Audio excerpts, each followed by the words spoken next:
Okay, good morning students.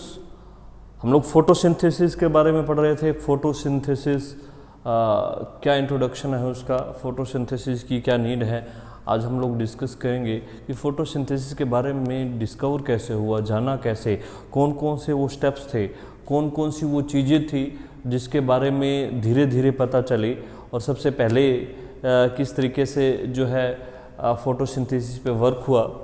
तो अगर हम देखें तो सबसे पहले जो साइंटिस्ट थे, हम लोग बात करेंगे एक सीरीज़ की, कि एक लंबी सीरीज, इसके बाद इस साइंटिस्ट ने, इसके बाद इस साइंटिस्ट ने वर्कआउट किया फोटोसिंथेसिस से रिगार्डिंग एस्पेक्ट पर। तो सबसे पहले अगर हम देखें तो जो थे जोसेफ प्रिस्टले।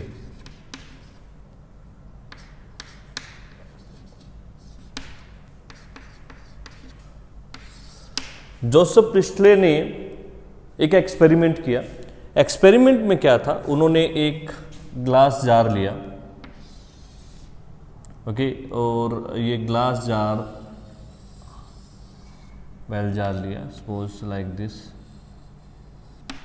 ओके। इसमें एक कैंडल लिया,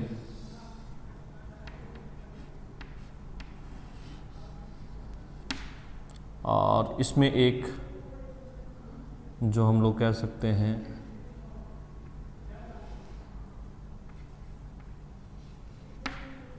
एक रैट, ठीक है। और जो फर्स्ट एस्पेक्ट था उसमें ये लिया। हुआ क्या, थोड़े टाइम के बाद जैसे जैसे बेलजार जो ग्लास का था, कवर था, और कुछ टाइम के बाद हुआ क्या कि जो ये रैट है वो डाई हो गया, मर गया। और कुछ टाइम के बाद ये जो कैंडल है वो भी बुझ गई।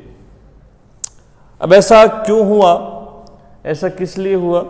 क्योंकि इस जार के अंदर जितनी भी ऑक्सीजन थी वो सारी कंज्यूम कर ली गई इस कैंडल के ज़रिए, और जब रैट को प्रॉपर ऑक्सीजन नहीं मिली तो वो मर गया।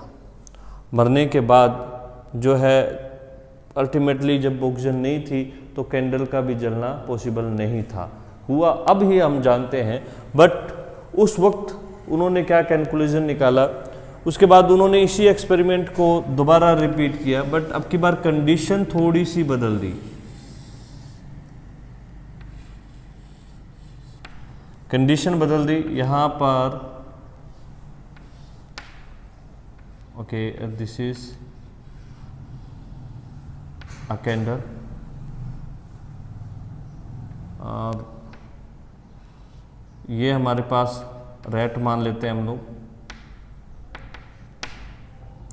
और यहाँ पर जो है एक plant, this is the plant दिया। अब देखा कि जो रैट है वो भी लाइव था, मोमबत्ती भी जल रही थी। ऐसा किस कारण हुआ? कंडीशन सिर्फ बदली है प्लांट के कारण। तो इससे जो है क्या कंक्लूजन निकला, उन्होंने देखा कि जो प्लांट है वो क्या करते हैं, ऐसी लिविंग जो थिंग्स की एसेंशियल थिंग ऑक्सीजन को रिलीज करते हैं। वो प्रोसेस क्या थी, they are not confirmed, but उन्होंने ये कंक्लूजन निकाला कि ये जो है ऑक्सीजन को रिलीज करते हैं, जिसके कारण जो है रैट लाइव रहा। तो ये सबसे पहले, अगर प्रिस्टले के बाद जो सीरीज को आगे बढ़ाया वो कौन थे? उसके बाद थे एंगनहाउस इन 1732 1799। ओके, इन्होंने एक्सपेरिमेंट को आगे देखा कि जोसेफ प्रिस्टले ने जो बात कही कि ऑक्सीजन प्रोड्यूस होती है, उन्होंने वीड प्लांट पर सॉरी इक्वेटिक वीड या इक्वेटिक प्लांट पर देखा कि उसको दो कंडीशन में रखा गया, एक in the presence of sunlight, in the absence of sunlight, then they found okay जो plant in the presence of sunlight में रखे गए वहाँ पर ड्रॉपलेट थी, पर दूसरे में ड्रॉपलेट नहीं थी, और जब उसे चेक किया गया तो droplet due to the presence of oxygen के कारण हुई। तो ये भी कंफर्म हुआ कि जो प्लांट फोटोसिंथेसिस करते हैं वो ऑक्सीजन प्रोड्यूस करते हैं, ऑक्सीजन को रिलीज करते हैं, ठीक है।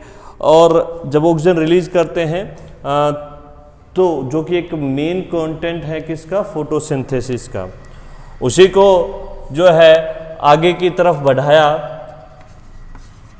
वो नेक्स्ट थे Julius von Sachs.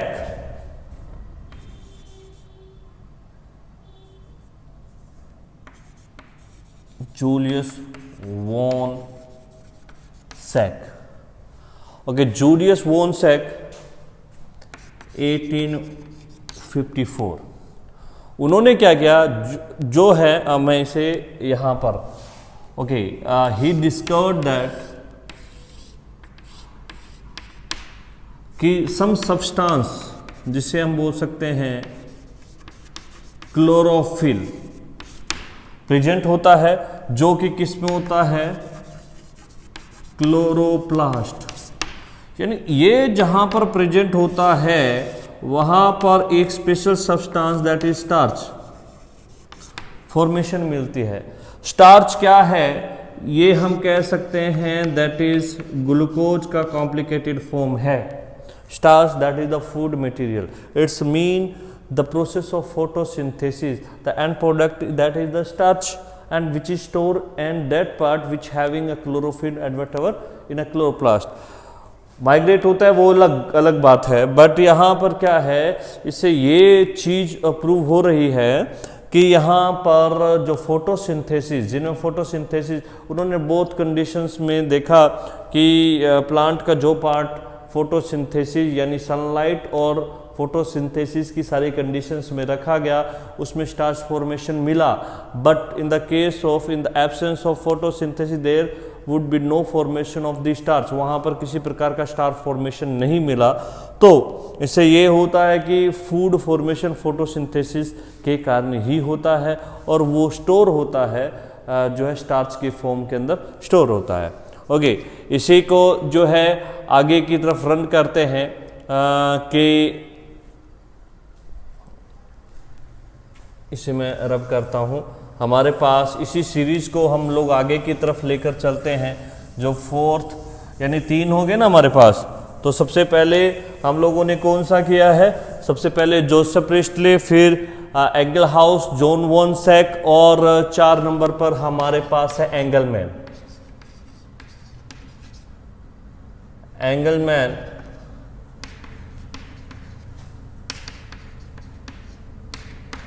Okay, Engelmann उन्होंने एक एल्गा लिया, क्लेडोस्पोरा,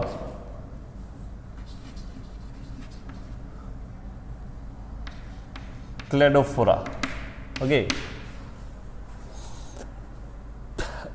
ये इन्होंने क्या प्रूव किया, इन्होंने ये प्रूव किया कि जो सनलाइट है, सनलाइट फोटोसिंथेसिस के लिए एसेंशियल है, तो सनलाइट का कौन सा स्पेक्ट्रम है, कौन सा कलर है जो फोटोसिंथेसिस के लिए सबसे ज़्यादा रिस्पॉन्सिबल होता है, कौन सा जो हम कह सकते हैं स्पेक्ट्रम है या वो रेडिएशन है जिसको एब्जॉर्ब किया जाता है और कौन सी को रिफ्लेक्ट किया जाता है।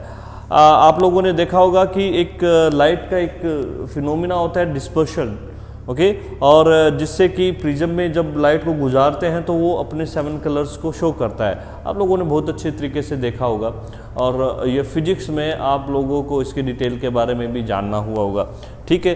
तो मैं एक स्पेक्ट्रम की बात कर रहा हूँ, जैसे अब मैं यहाँ पर कलर तो यूज़ नहीं कर रहा हूँ, बट यहाँ पर सपोज कीजिए this is okay, this is blue this is a red one और this is yellow, whatever जो है, ये सारे के सारे कलर इसके अंदर हैं।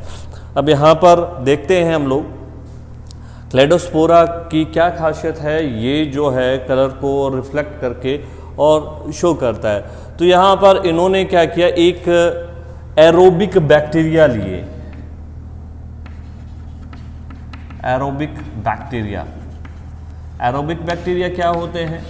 Okay, they are oxygen using bacteria. Okay, they require oxygen for their survival. तो यहाँ पर उन्होंने एरोबिक बैक्टीरिया, एक एल्गा को, इनको फोटोसिंथेसिस में किया और उन्होंने देखा कि उनके स्पेक्ट्रम को देखा तो उन्हें इस प्रकार की पिक नजर आई।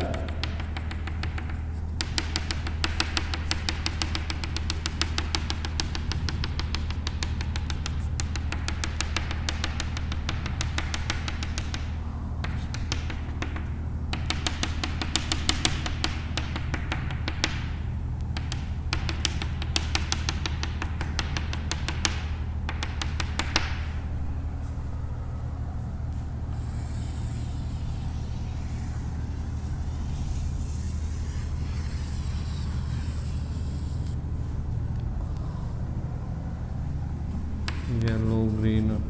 अब यहाँ पर एरोबिक बैक्टीरिया जो है इस पोर्शन के अंदर ज़्यादा, इस पोर्शन के, यानी लेड जो पार्ट है वो ज़्यादा एब्जॉर्ब हो रहा है।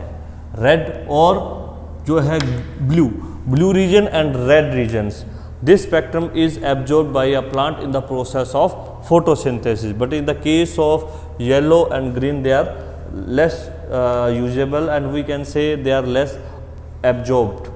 ओके, इसीलिए आप लोगों ने देखा होगा कि एब्जॉर्ब क्या होता है कि जो कलर एब्जॉर्ब लाइट की, आप जानते हैं कि कोई चीज़ कैसी दिखती है उसके लिए रिस्पॉन्सिबल क्या होती है, लाइट। अगर वो जिस कलर को एब्जॉर्ब कर रही है और जिसको रिफ्लेक्ट कर लिया उस कलर का, इसीलिए प्लांट जो हमें ग्रीन और येलो में ज़्यादा मिलते हैं क्योंकि उस कलर्स को वो एब्जॉर्ब नहीं करती है, उसको रिफ्लेक्ट कर देती है। ब्लू और रेड जो है एब्जॉर्ब कर लिए जाते हैं, इसलिए जो है ये फोटोसिंथेसिस के अंदर यूजेबल होने वाले स्पेसिफिक रेडिएशंस हैं, कलर्स हैं। ये इन्होंने एंगलमैन ने बताया। उसके बाद इसी सीरीज को हम लोग आगे की तरफ चलते हैं तो हमारे पास नेक्स्ट जो आते हैं वो आता है वॉन नेल।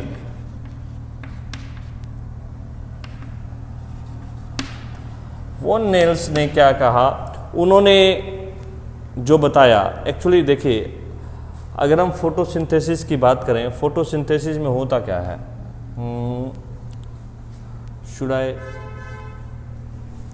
फोटोसिंथेसिस में हमारे पास होता ये है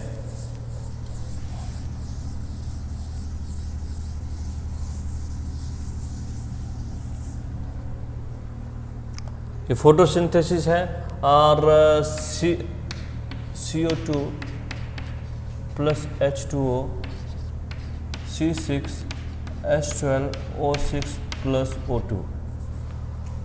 अब यहां पर देखिए O2 है, ये ऑक्सीजन आई कहां से है, ये वाली ऑक्सीजन है या ये वाली ऑक्सीजन है, या मीन टू से दैट कि which oxygen take part in the formation of oxygen.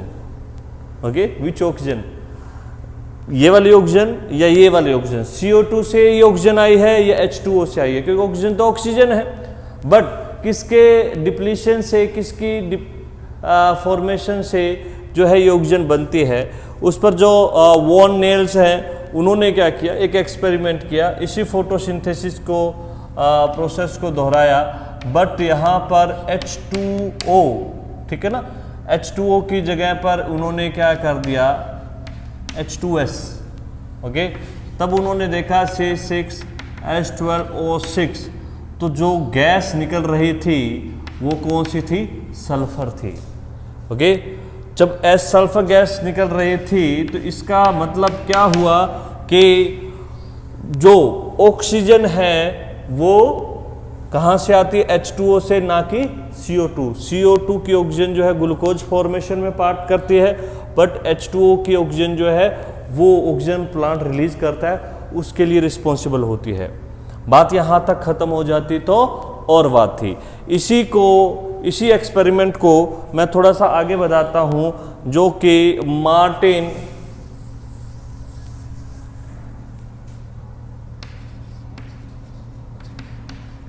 Marty common ने दोहराया। 6 नंबर पर मैं इसको कर रहा हूँ।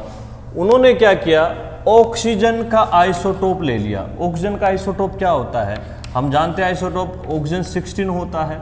Isotope, what is the isotope, आप लोगों ने दूसरी क्लासों में पढ़ा होगा कि आइसोटोप जिनका जो है एटॉमिक नंबर तो सेम होता है पर एटॉमिक मास जो है अलग होता है। ओके, जैसे ऑक्सीजन 18 होता है, एक ऑक्सीजन 16 होता है, तो ये इसका आइसोटोप है।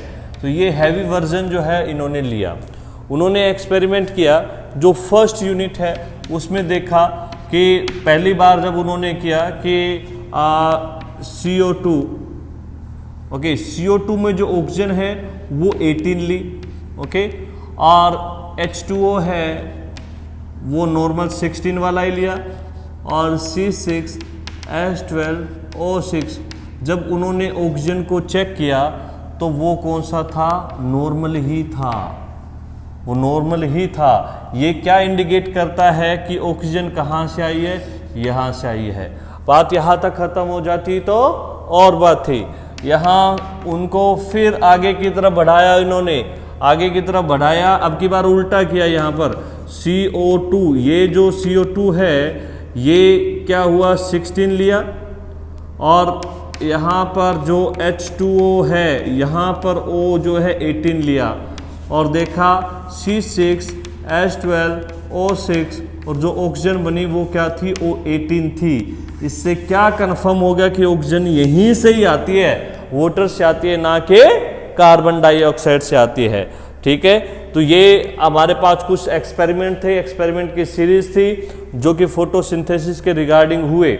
अब हम लोग देखेंगे कि ऑक्सीजन के बाद ये फोटोसिंथेसिस की साइट क्या है, एक्सपेरिमेंट के बाद कौन सी जगह पर फोटोसिंथेसिस होता है। एक बार फिर मैं आप लोगों को सीरीज में बता देता हूँ। सबसे पहले हमने जो है जोसेफ प्रिस्टली का एक्सपेरिमेंट, फिर उसके बाद Ingenhousz, Joseph von Sachs, Julius von Sachs, Engelmann, वॉनेल्स एंड मार्टिन के जो है एक्सपेरिमेंट सीरीज से देखे, जिन्होंने अलग अलग बातें कही और उन लोगों को हम लोगों ने डिस्कस किया। अब हम जो नेक्स्ट देख रहे हैं, नेक्स्ट जो कर रहे हैं वो हमारे पास that would be a site of photosynthesis, कि फोटोसिंथेसिस होता कहाँ पर है और किस तरीके से ये रन करता है, कौन कौन सी जो है इसकी चीज़ें रहती है।